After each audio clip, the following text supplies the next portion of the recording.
ఇవాల్టి ముఖ్యాంశాలు. UPSC civils ఫలితాలు విడుదల. 1016 మందిని ఎంపిక చేసిన యూపీఎస్సీ ఆదిత్య శ్రీవాత్సవకు మొదటి ర్యాంక్, దోనూరి అనన్యారెడ్డికి 3వ ర్యాంక్. ఎమ్మెల్యే కూనంనేనిపై కేసు నమోదు. ఎన్నికల కోడ్ ను ఉల్లంఘించారని ఫిర్యాదు. పాల్వంచలో కేసు నమోదు చేసిన పోలీసులు. పవన్ కళ్యాణ్ కు గుడ్ న్యూస్. జనసేన గాజు గ్లాస్ గుర్తును సవాల్ చేస్తూ దాఖలైన పిటిషన్ కొట్టివేత. హైకోర్టులో పిటిషన్ వేసిన రాష్ట్రీయ ప్రజా కాంగ్రెస్ ఫౌండర్ ప్రెసిడెంట్. జనసేన పార్టీకి ఎన్నికల గుర్తుగా గాజు గ్లాస్ ను కేటాయించిన కేంద్ర ఎన్నికల సంఘం. మరో అభ్యర్థిని ప్రకటించిన బీజేపీ. సికింద్రాబాద్ కంటోన్మెంట్ అసెంబ్లీ ఉప ఎన్నికకు అభ్యర్థిని ప్రకటించిన బీజేపీ. ఎమ్మెల్యే అభ్యర్థిగా టీఎన్ వంశా తిలక్ పేరు. సీఎం జగన్ పై రాయదాడి కేసులో పురోగతి. 5 యువకులను అదుపులోకి తీసుకున్న సిట్. అనుమానితులు సీసీఎస్ పోలీసుల అదుపులో ఉన్నట్లు సమాచారం.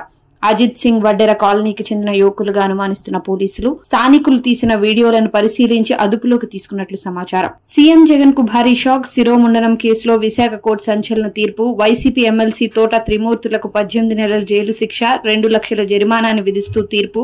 ప్రస్తుతం వైసీపీ నుంచి ఎమ్మెల్యేగా పోటీ చేస్తున్న త్రిమూర్తులు